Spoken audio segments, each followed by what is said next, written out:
아멘. 하나님 말씀은 스바냐입니다. 1305페이지 우리 스바냐 오늘 1장에 있는 말씀을 나누도록 하겠습니다. 우리 6절까지 1절에서 6절까지 한 절씩 교도하도록 하겠습니다. 1절 아몬의 아들 유다 왕 요시야의 시대 스바냐에게 임한 여호와의 말씀이라. 스바냐는 히스기야의 현손이요 아마랴의 증손이요 그다랴의 손자요 구시의 아들이었더라. 여호와께서 이르시되 내가 땅 위에서 모든 것을 진멸하리라. 내가 사람과 짐승을 진멸하고 공중의 새와 바다의 고기와 거치게 하는 것과 악인들을 아울러 진멸할 것이라. 내가 사람을 땅 위에서 멸절하리라. 나 여호와의 말이니라. 내가 유다와 예루살렘의 모든 주민들 위에 손을 펴서 남아있는 바알을 그곳에서 멸절하며 그 말임이란 이름과 및 그 제사장들을 아울러 멸절하며 또 지붕에서 하늘의 뭇별에게 경배하는 자들과 경배하며 여호와께 맹세하면서 말감을 가리켜 맹세하는 자들과 여호와를 배반하고 따르지 아니한 자들과 여호와를 찾지도 아니하며 구하지도 아니한 자들을 멸절하리라. 아멘. 스바냐에서 큰 주제는 여호와의 날에 하나님의 심판이 이제 임할 것이라고 하는 그런 예언의 말씀이 이제 스바냐입니다. 그래서 큰 주제 여러분 강의 안에 있는 것처럼 우리 14절에 있는 것처럼 여호와의 큰 날이 가깝고 또 빠르다라는 주제로 오늘 이제 스바냐의 말씀을 이제 살펴보려고 하겠는데요. 가장 중요한 중심 구절을 잠깐 우리 한번 읽어보도록 하겠습니다. 한 번 더 1장 2절 한 번 더 읽겠습니다. 여호와께서 이르시되 내가 땅 위에서 모든 것을 진멸하리라. 유다만이 아니라 온 땅을 진멸하겠다. 이렇게 선언을 하십니다. 이제 그런 가운데 지금 이제 특별히 온 땅과 함께 유다에 대한 심판이 여기 이제 기록되어 있는데요. 그 심판의 날을 여호와의 날이라고 설명합니다. 그게 1장 7절과 14절에 두 번씩 강조되고 있는데 7절보다도 14절에 여호와의 날 앞에 큰이란 날을 붙여놨어요. 큰 날. 그만큼 두렵고 무서운 날이라는 것을 이제 강조하고 있는데요. 우리 7절만 한번 읽겠습니다. 주 여호와 앞에서 잠잠할지어다. 이는 여호와의 날이 가까웠으므로 여호와께서 희생을 준비하고 그가 청할 자들을 구별하셨음이라. 하면서 하나님의 심판이 이제 바벨론을 통해서 유다가 멸망하거든요. 거기에 대한 예고를 하면서 그 날이 바로 여호와의 날이다. 근데 항상 여호와의 날은 이중적이에요. 죄야 회개하지 않는 자에게는 심판이지만 회개한 자에게는 구원의 날이에요. 항상 이중적입니다. 자, 그러면서 이제 14절을 한 번 더 반복하고요. 그리고 나서 2장 3절까지가 우리의 첫 번째 오늘 이제 보려고 하는 내용인데요. 3절에 이런 심판 중에서도 진노 가운데서 긍휼을 베푸시는 하나님의 그런 손길과 마음을 봅니다. 즉, 이 심판의 목적이 죄를 깨끗이 하고 하나님께 돌아오게 하고자 하는 그런 뜻이 있다는 것을 우리들에게 보여주고 있는 건데요. 3절 읽겠습니다. 여호와의 규례를 지키는 세상의 모든 겸손한 자들아, 너희는 여호와를 찾으며 공의와 겸손을 구하라. 너희가 혹시 여호와의 분노의 날에 숨김을 얻으리라. 여호와의 날이 여기서는 또 분노의 날 이라고 설명하면서 숨김을 얻으리라 그랬습니다. 여기 이제 저자와 기록 연대를 잠깐 보면 이 스바냐라는 이 사람은 뭐냐면 이제 숨기신다라는 뜻이에요. 여호와께서 숨기신다. 지금 우리가 2장 3절 읽었죠? 어떤 자를 숨긴다고 그랬습니까? 정말 여호와를 찾으며 삶 속에서 공의와 겸손의 삶을 살아가는 자들에게 하나님의 뜻에 숨기신다 그랬잖아요. 그죠?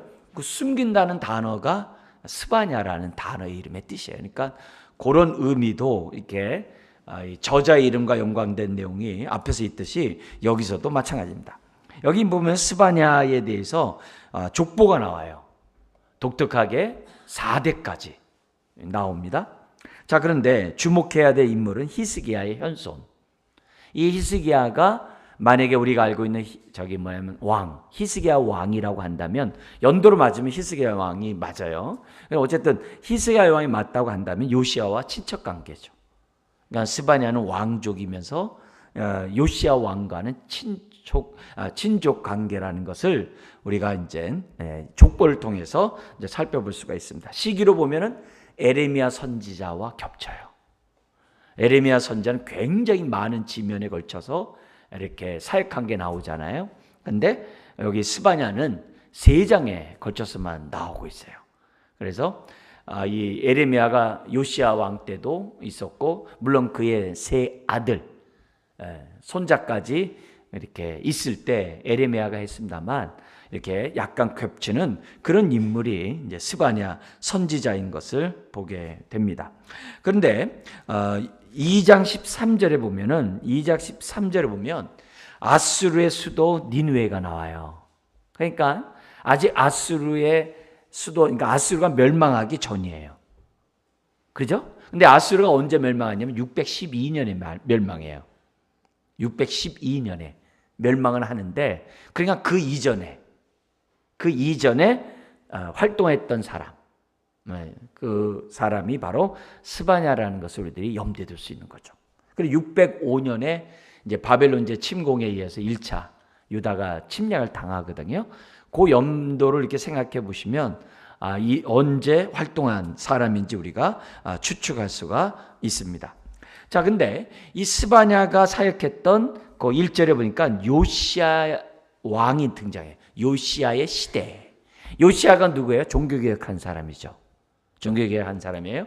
하나님이 요시야 시대 때 특별히 은혜를 줬어요. 왜요? 곧 바벨론 포로를 끌려가기 전에 백성들을 준비시키려고. 근데 준비된 자들이 있었어요. 그래서 여러분도 잘 아는 가장 대표적인 다니엘이라든지 에스겔 같은 사람들은 이 요시야 시대 때 하나님의 부흥을 경험한 주일학교 학생들이었어요. 시기적으로 보면, 그러니까 어떤 위기를 만나기 전에 하나님의 이런 부흥이 있는 거예요.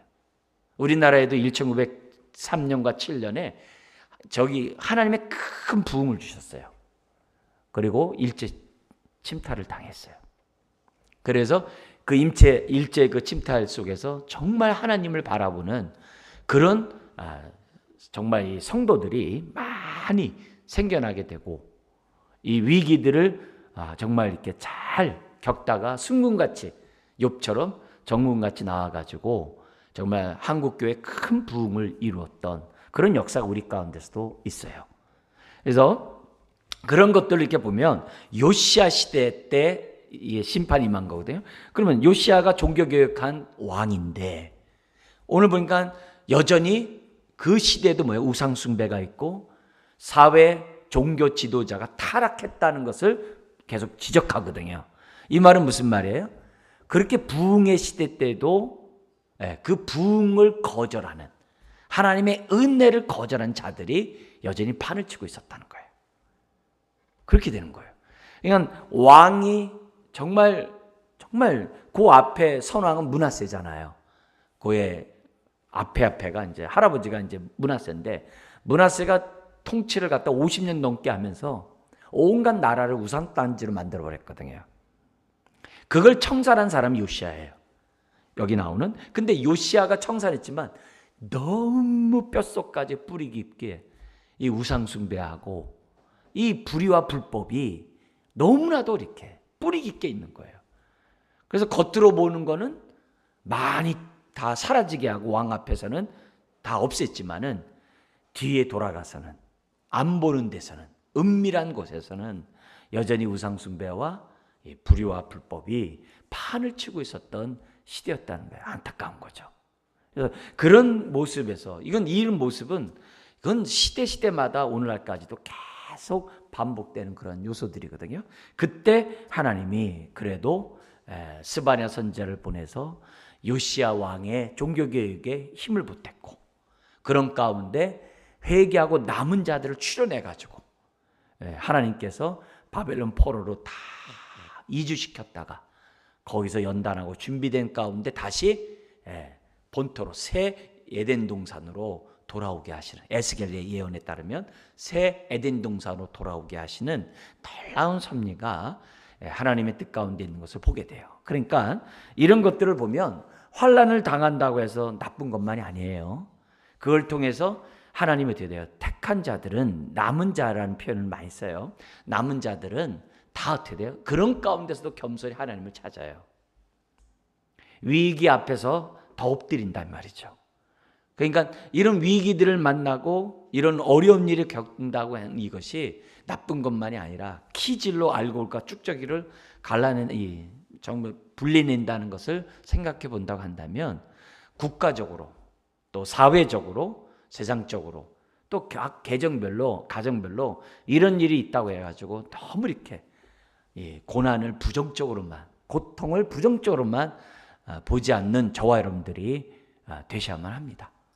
자, 그런 가운데 여기 스바냐 핵심 메시지는 다른 것이 아니라 여호와의 날이 임했음을 함으로 어떻게 돼요? 마음의 준비를 하게 하려고, 돌아서게 하려고. 그래서 7절에 보니까 가까이 왔대. 그리고 14절에 보니까 너무 가깝게 오고 빨리 온다는 거예요. 곧 온다는 거예요. 곧 온다는 거예요. 그러니까 그거를 지금 아주 얘기를 하면서 좀 준비하게 하고 아주 신랄하게 정치, 종교 지도자들, 사회 지도자들을 아주 심판하는 그런 메시지를 갖다가 스바냐 선지자가 선포하고 있는 걸 봐요. 그러면서 이 심판이 유대 땅에만 머무는 것이 아니라 온 땅에. 그러니까 하나의 우리에게 뭐예요? 정말 교훈을 주는 거죠. 온 땅에 하나님의 정말 악을 행하는 자들을 심판하실 것이고, 그런 가운데서도 남은 자, 신실하고 겸손한 자들을 건지실 것을 지금 소망을 주는 이 메시지가 또한 스바냐입니다. 그래서 우리가 오늘날 주님의 재림을 바라보면서 뭐가 있겠어요? 재림 때는 큰 환난이 준비되어 있겠죠. 그럼 뭐가 있겠어요? 큰 부흥을 주시겠죠.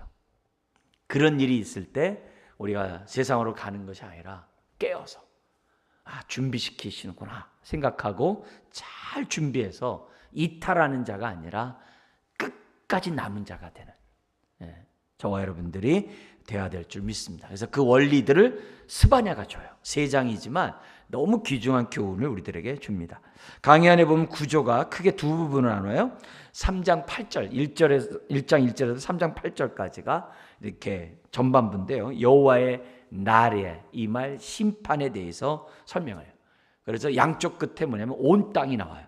그리고 그 중간에 뭐가 나오면 유대 땅이 나와요. 그리고 거기 또 뭐예요? 유다의 주변 나라 또한 나와요. 그러면서 그 가운데 예루살렘의 멸망이 나와요. 그래서 그런 구조로 전체적으로 되어 있고, 그러나 3장 9절부터 20절에 보면 여호와의 날이 심판의 날이면서 동시에 어떻게 돼요? 구원의 날이에요. 그래서 구원에 대한 이 메시지가 후반부에 딱 기록되어 있어요. 그래서 크게 이제 세 부분으로 나눠요. 2장 3절까지가 온 땅의 심판에서 유다를 향한 심판으로, 이게 2장 3절까지예요.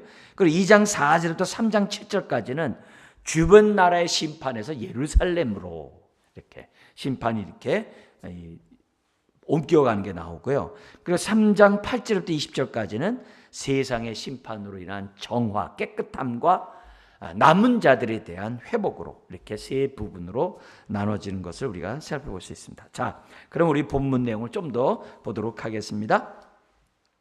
자, 이제 여호와의 이제 임할 심판의 범위가 어디까지냐? 그게 이제 2절, 3절이 나오는데요. 온 땅 위에 그게 나오겠습니다. 온 땅 위에 이루어지는데, 우리 2절 이렇게 시작하죠. 여호와께서 이르시되, 3절 끝에도 뭐라고 그래요? 나 여호와의 말이니라 하면서 우리 하나님께서 온 땅을 심판하는데 유다와 예루살렘만이 아니라 3절에 보니까 내가 사람과 짐승을 진멸한대요. 심지어는 공중의 새와 바다의 고기까지 진멸하고 거치게 하는 것, 걸림돌이 되게 장애물이 되게 하는 일련의 그 모든 것들, 그리고 악인들을 아울러 내가 진멸할 것이다. 내가 사람을 땅 위에서 진멸하리라고 무서운 선포를 하는 것을 보게 됩니다. 그러니까 하나님이 보실 때 얼마나 악이 득세하면 하나님이 창조한 이 아름다운 세상을 다 심판하시겠냐 이거예요. 이거는 창세기 1장에 세상을 창조하고 보시기에 좋았더라, 아름다웠더라 라고 하는 그 메시지와 볼 때 너무 마음 아픈 거죠. 왜요? 하나님이 창조한 이 온 땅을 다 심판하겠다고 하시니 창세기 1장에 그런 하나님의 이 창조 계획이 어떻게 돼요? 완전 뒤바뀌는 그 모습으로 바뀌는 이 선포가 지금 2절 3절 가운데 나타나게 돼요. 이거는 노아 홍수를 연상케 해요. 노아 홍수에 관한 그때 상황을 여러분들 잠깐 좀 소개해 드린다면은 창세기 6장 5절부터 8절에 있습니다. 거기 보면 이렇게 시작을 해요. 여호와께서 사람의 죄악이 세상에 가득함과 그의 마음으로 생각하는 모든 계획이 항상 악할 뿐임을 보시고 땅 위에 사람 지으셨음을 한탄하사 마음에 근심하시고 이르시되 내가 창조한 사람을 내가 지면에서 쓸어버리되 사람으로부터 가축과 기는 것과 공중의 새까지 그러하리니 이는 내가 그것들을 지었음을 한탄함이니라 하시니라. 근데 그 다음 구절이 오늘 스바냐와 연관해서 봐야 될 구절이 있어요. 또 뭐냐? 그러나 그렇게 돼 있어요. 그러나 노아는 여호와께 은혜를 입었더라. 할렐루야. 그런 가운데서 하나님의 은혜를 베푼 자가 있었는데 그 시대에 남은 자 노아가 있었다는 거예요. 지금 이 스바냐는 이 메시지를 통해서 뭘 보는 거예요? 이런 진노의 심판의 날에 은혜를 입은 노아 같은 자들이 있다는 거예요. 그게 남은 자예요. 오늘 우리가 스바냐 이 말씀을 듣는 이유도 그 시대에 우리가 노아가 됐듯이 이 시대의 노아가 돼야 돼요. 은혜를 입는 노아가 돼야 돼요. 그런 모습에서 우리가 오늘의 말씀을 봐야 돼요. 감사하게도 여기 하나님이 심판한다고 3절에 나왔는데 의인들은 없잖아요. 거기 악인들을 아울러 진멸한다고 그러지 의인들을 심판한다고 그러지 않거든요. 온 땅을 심판하되 악인들을 심판한다는 거죠. 그런 의미에서 오늘 우리가 이 시대 속에서 정말 다시 한번 은혜를 입은 자, 그리고 아까 창세기에서 얘기했듯이 내가 그것들을 지었음을 한탄함이라, 이렇게 한탄함이니라 라고 하나님 말씀하셨거든요. 거기 초점이 뭐냐면 하나님이 지으셨기 때문에 하나님이 심판하는 거예요. 하나님이 창조했기 때문에 하나님 멸하시는 거예요. 다른 누가 창조한다면 멸하는 게 아니에요. 진화론에 의해서 어떤 비인격적인 존재에 의해서 그런 어떤 우리가 알지 못한 신에 의해서 세상 창조된 것이 아니라 하나님이 지으시고 창조하시고 또 창조하셨기 때문에 하나님이 심판하신다는 거예요. 멸하신다는 것을 우리들에게 보여주고 있어요. 그래서 하나님이 온 세상을 주관하고 계시기 때문에 하나님이 심판하며, 그러면 심판하면 어떻게 돼요? 피할 자가 없다는 것을 우리들에게 보여주고 있다는 거죠. 그걸 우리들이 2절 3절에서 우리들이 생각해야 돼요. 그래서 우리가 종말의 마지막 주님 재림 전에 이루어질 그러한 심판을 우리가 생각해 볼 때 정말 하나님의 심판은 반드시 이루어질 것이고 우리는 스바냐를 통해 그걸 배워야 되고, 그러나 은혜를 입은 노아들을 하나님이 준비시킬 것이다. 그런 확신 속에서 오늘 우리가 하나님 말씀을 듣고 또 따라 살아야 될 줄 믿습니다. 자, 그런 가운데 4절부터 6절까지는 특별히 뭐냐면 그 유대 땅에 가장 정말 하나님이 정말 싫어하는 그 죄를 진멸하는데 그게 뭐냐면 우상 숭배자들과 우상이에요. 그게 4절 5절에 기록되어 있습니다. 그래서 4절 5절에 보니까 내가 유다와 예루살렘의 모든 주민들 위에 손을 펴서, 그 다음 구절은 뭐예요? 남아있는 바알을, 요시아가 바알을 청산했는데 남아있는 바알들이 있었어요. 왜요? 은밀히 다 숭배했기 때문에. 남아있는 바알을 그곳에서 멸절하며 그마림이란 이름과 및 그 제사장들을 아울러 멸절하며. 여기 그마림이란 단어 자체가 우상을 섬기는 제사장을 지칭하는 말이에요. 바알의 제사장을 지칭하는 말이 그마림이에요. 그래서 아예 그 이름과 그 제사장들을 뭐예요? 다 없애버리겠다는 거죠. 여기서 끔찍한 건 뭐예요? 요시야 왕이 그렇게 부흥을 정말 가져오는 종교개혁을 했음에도 불구하고 남아있었다는 거예요. 심지어는 바알의 제사장까지도 남아있었다는 거예요. 그만큼 므낫세 때서부터 그 이루어졌던 그 우상 숭배가 뿌리 깊게, 그러니까 바벨론에게 멸망당하는 거죠. 뿌리 깊은 그런 우상 숭배가 아주 만연해 있었다는 것을 우리들에게 보여줍니다. 심지어는 그런 우상뿐만이 아니라 5절에 보면 혼합주의 신앙들을 갖고 있었어요. 뭐냐면 또 지붕에서 하늘의 무별에게 경배하는 자들과 태양신을 섬겼잖아요. 또 경배하며 여호와께 맹세하면서 또 누굴 가리켜요?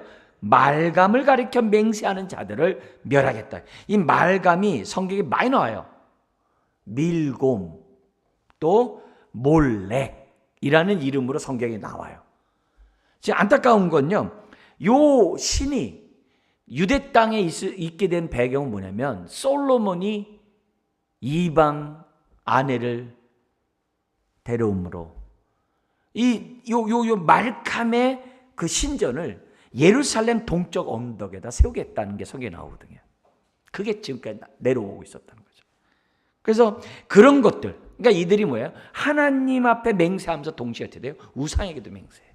혼합주의 신앙을 갖고 있는 이런 죄악, 이런 자들을 다 멸하겠다는 거예요. 그러면서 그들을 향하여 뭐라고 그러냐? 6절 한번 읽어볼까요? 여호와를 배반하고 따르지 아니한 자들과 여호와를 찾지도 아니하며 구하지도 아니한 자들을 멸절하리라. 여러분, 여기서 잘 보셔야 됩니다. 여호와를 찾지 않고 구하지 않는 거 멸절하는 거 우리가 이해해야 되죠. 근데 여호와를 배반하고 따르지 않는 자도 멸절해요. 그러니까 혼합주의 신앙을 가지면 또 멸한다는 거예요. 아우, 저 주여 주여 했는데요. 그게 중요한 게 아니에요. 두 주인을 겸하여 섬기면 하나님을 섬기는 모습이 아니라는 거예요. 그래서 하나님 앞에 명확하게 우리들이 해야 되는 거죠. 신앙생활하면서 하나님의 자녀는 누구냐? 여호와를 배반하지 아니하고 여호와만을 따르는 자, 여호와만을 찾는 자가 뭐냐면 하나님의 언약 백성이라는 것을 우리들에게 보여줍니다. 그러니까 결국 어떤 자를 심판하느냐? 언약을 파기한 자, 언약을 파기한 자를 우리 하나님께서 심판하시겠다라고 말씀하고 있어요. 저와 여러분들은 여기 하나님 말씀하신 걸 반대로 얘기해서 여호와만을 찾고 구해야 돼요. 여호와만을 찾고 구해야 돼요. 여호와만을 찾되 두 주인을 겸하여 섬기는 것이 아니라 오직 주님만.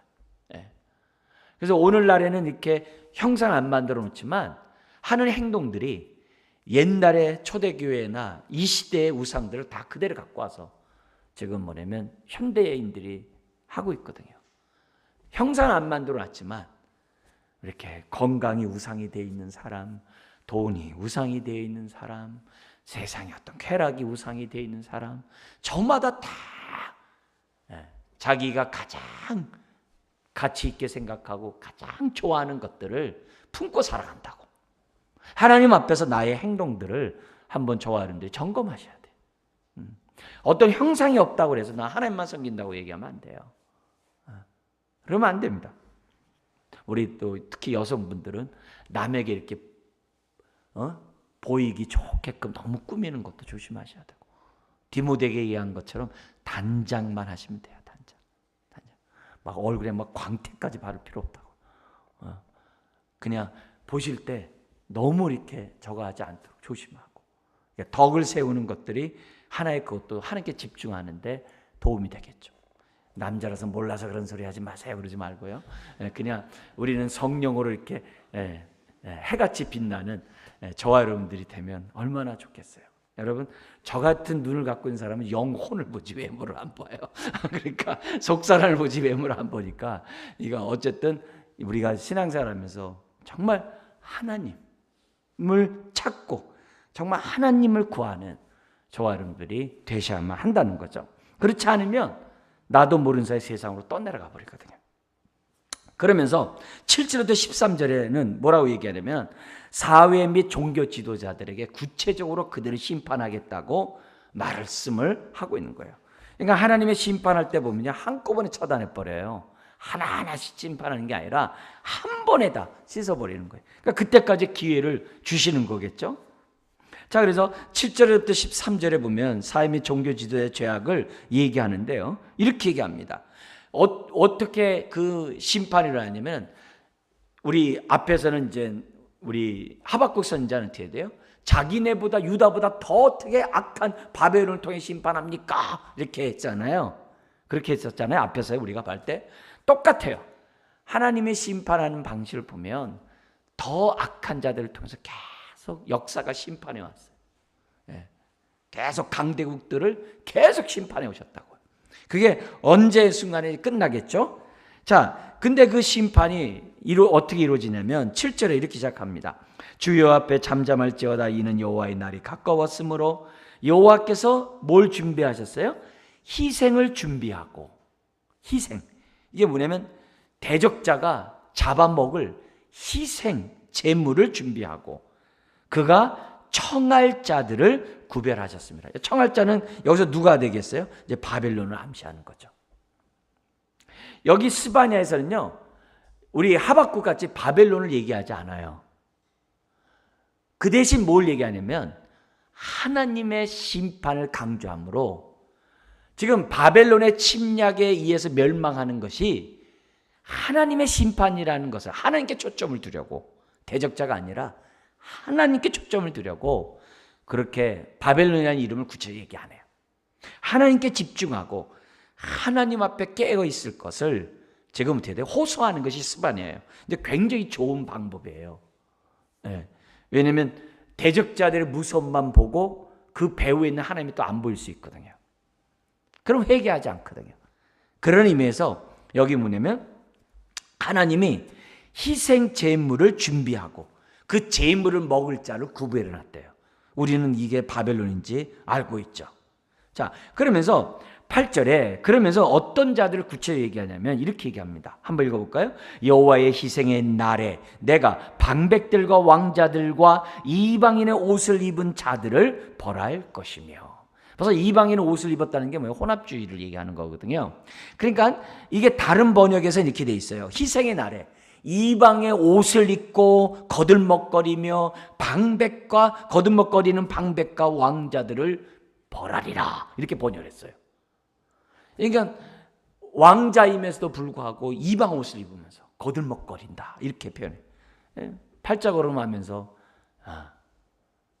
생활하는 그런 자를 하나님이 벌하겠다. 심지어는 9절에 이렇게 얘기해요. 그날의 문턱을 뛰어넘어서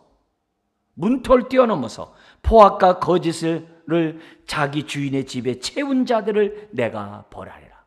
가난하고 약자들을 갖다 뽑아가지고 착취해가지고 부자가 된 예레미야가 아주 통렬하게 비판했잖아요. 그런 자들을 내가 벌하리라. 여기 문턱을 뛰어넘는다는 말을 우리는 뭐냐면 문지방이 닳도록 다닌다, 이런 표현과 같은 표현이에요. 그래서 폭력과 속임수로, 뇌물과 갈취와 고리대금으로, 우리나라에도 막 엄청난 고리대금이 있잖아요. 그 힘 있는 자가 권력으로 이 착복하는 자들을 내가 심판하겠다. 여러분, 이거 그냥 겉들으면 안 돼요. 정말 점점 돈을 사랑하는 사람은 돈을 쫓게 돼 있잖아요. 악랄한 방법이라도 돈을 더 많이 받고자 하는 이런 유혹이 있거든요.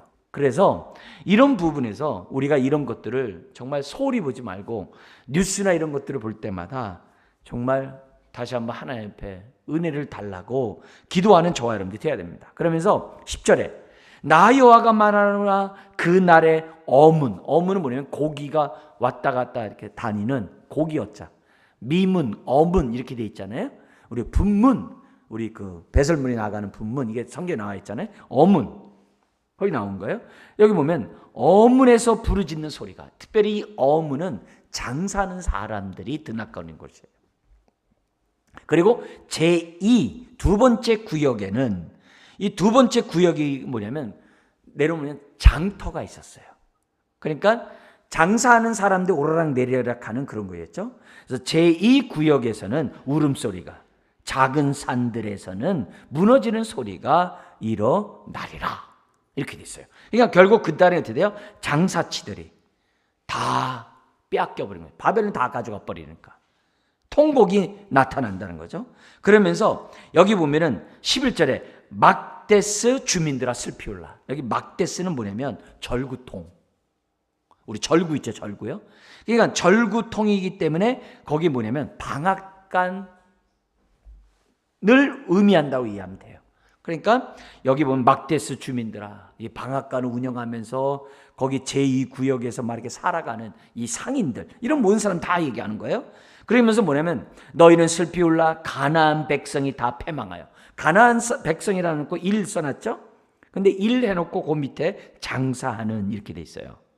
이게 뭐냐면 더 이상 어떻게 돼요? 가나안 사람이 다 패망한다는 장사치가 없도록 하겠다, 이런 표현이 이제 기록되어 있습니다. 그러니까 이 표현이 여기 스바냐 말고 스가랴에도 나와요. 스가랴에도 나오는데 어디에 나오냐면 예수님이 이 땅에 오셔서 행하시는 구원의 역사가 9장에서 14장까지 나오거든요. 스가랴. 거기에 제일 마지막에 가나안 사람이 더 이상 성전에 없게 하겠대요. 그럼 그 가나안 사람은 뭐겠어요? 장사하는 사람이 없겠다는 거죠. 그러니까 예수님이 성전 청결 때 다 뒤엎어버렸어요. 그거랑 연결되는 그 규절이기도 해요. 그래서 어쨌든 이런 것들을 통해서 지금 어떻게 돼요? 하나님이 정말 졸지에 망하도록 하나님이 하시겠다라고 얘기합니다. 자, 그러면서 12절에 어느 정도까지 하느냐? 아주 은밀하게 숨어 있고 있는 사람들까지 다 찾아놨겠대요. 그래서 12절에 그때 내가 예루살렘에서 찌꺼기같이 가라앉아서 마음속에 스스로 이르기를, 그 다음 구절 같이 읽겠습니다. 여호와께서는 복도 내리지 아니하시며 화도 내리지 아니하시리라 하는 자를 등불로 두루 찾아 벌하리니. 그래 있어요. 그러니까 찌끼같이 가라앉아서 이 모습이 다양한 모습이에요.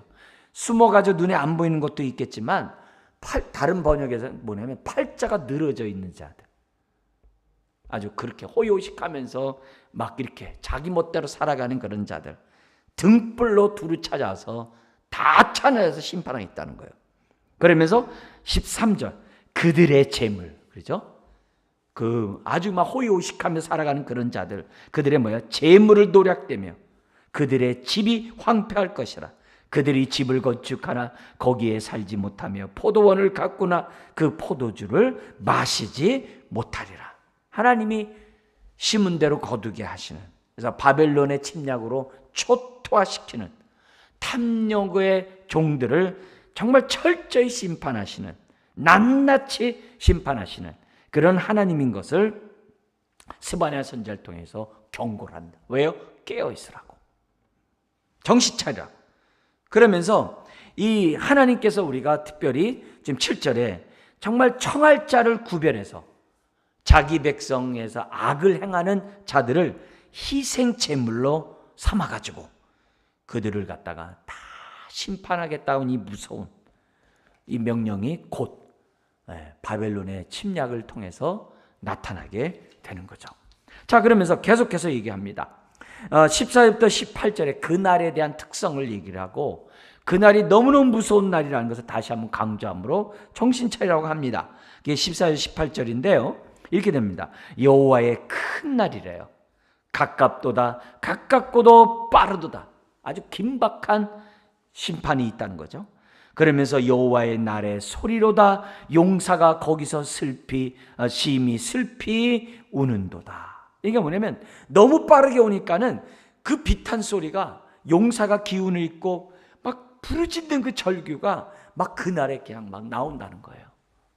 무서운 거죠. 그리고 15절에 그 날에 대해서 뭐라고 표현하냐면 같이 한번 읽겠습니다. 그날은 분노의 날이요, 환난과 고통의 날이요, 황폐와 패망의 날이요, 캄캄하고 어두운 날이요, 구름과 흑암의 날이요. 너무 무섭죠? 극한 공포를 표현해요. 16절 나팔을 불어 경고하며 견고한 성읍들을 치며 높은 망대를 치는 날이로다. 그래서 예루살렘 성전이 다 무너지잖아요.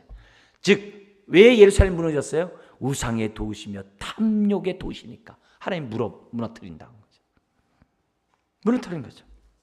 왜 그러냐? 17절 한 번 더 읽겠습니다. 내가 사람들에게 고난을 내려 맹인같이 행하게 하리니 이는 그들이 나 여호와께 뭐 했다고요? 범죄하였습니다. 또 그들의 피는 쏟아져서 티끌같이 되며 그들의 살은 분토같이 될지니라. 피가 나와가지고 막 창자 다 나와가지고 땅과 흙과 해가지고 분토같이 되는 이 끔찍한, 왜요? 여호와께 범죄했기 때문에 하나님이 고난을 내리신다 그랬어요. 무섭게 그냥 내리친다는 거죠. 그러면서 18절에 그날에 그들이 의지하고 그들이 붙잡았던 은금이 그를 구원할 수 없다는 거예요. 그러면서 그들의 은금이 여호와의 분노의 날에 능히 그들을 건지지 못할 것이며 이 온 땅이 여호와의 질투의 불에 삼켜지리니 이는 여호와가 이 땅 모든 주민을 멸절하되 놀랍게 멸절할 것임이라. 그러니까 결국 우리가 주님 앞에 우리가 섰을 때 내가 의지했던 그 모든 것들이 물거품이 되고 내가 살아왔던 그 모든 것들이 다 날아가 버리는 거죠. 그러니까 우리가 하나님 앞에 우리가 혼났을 때요, 잘했다 칭찬을 듣는 것뿐만이 아니라 하나님과 어떻게 돼요? 우리들의 추억을 공유하는 삶을 살아야 돼요. 무슨 말이냐면은 우리가 이제 예를 들어서 80을 산다고 그래요. 보니까는 아니 20대까지는 그냥 열심히 하나님과 좋은 추억이 많아. 근데 20대에서부터 막 60대까지 세상으로 가가지고 하나님과 추억이 하나도 없어. 그러다가 이제 60대 지나가지고 뭐예요? 나 이제 왔으니 하고 은혜를 받고 이제 임종태까지 신앙생활 잘했어. 근데 하나님 앞에서 이렇게 보니까 20대부터 60대까지 아무 추억이 없어요. 하나님과 공유한 게 없어요.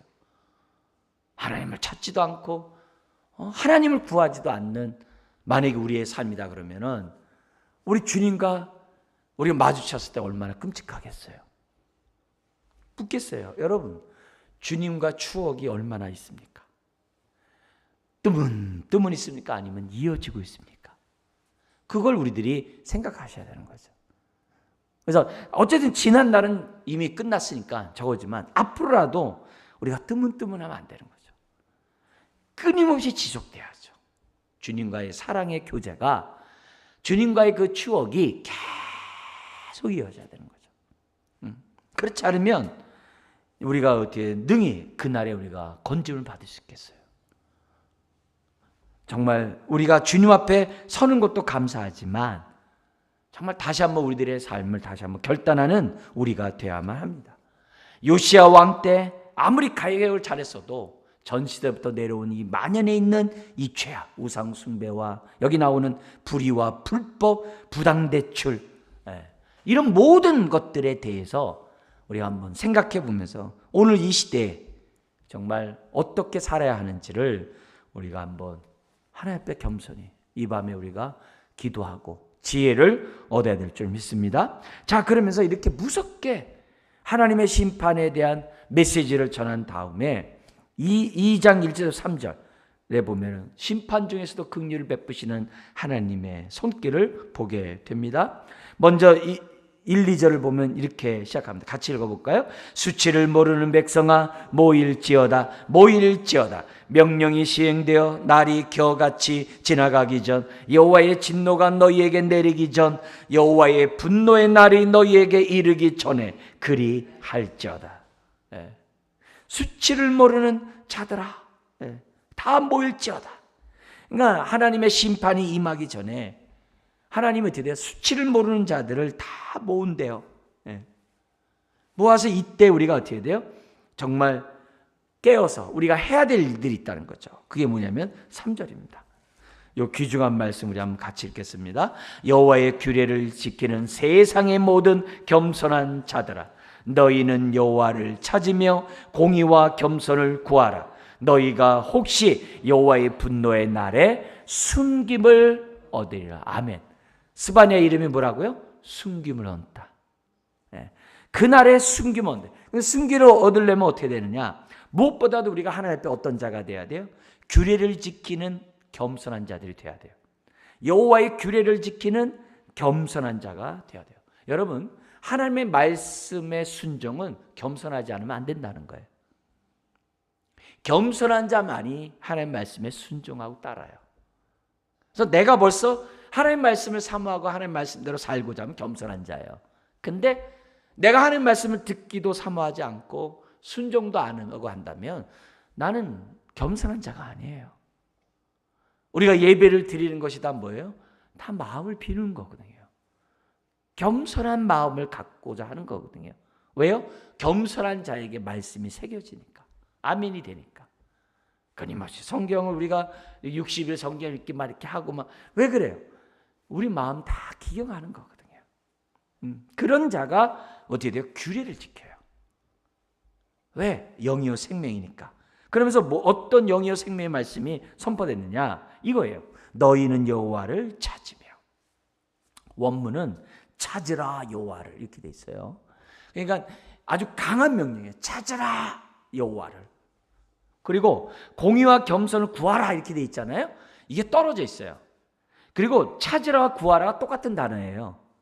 똑같은 단어인데 시적 언어를 쓰기 때문에 똑같은 단어를 안 쓰는 거예요. 그러나 같은 의미예요. 뭐냐면은 아까 앞에서도 뭐 얘기했어요? 그들은 어떤 자를 했어요? 나에 대해서 뭐예요? 구하지도 않고 찾지도 않는 자라고 지금 성경에서 얘기를 했었잖아요. 앞에서요. 그러니까 그 얘기를 지금 뭐예요? 또 반복해서 지금 1장에 있는 얘기를 또 얘기하는 거예요. 그러면서 여호와를 찾으며 여호와를 구하라. 그러면서 뭐냐면 구하라. 이것도 제일 앞에 나와 있어요. 명령어예요. 구하라 공의를. 공의가 뭐예요? 규례에 따라 순종하면서 옳은 길을 사는 삶을 공의라고 그러거든요.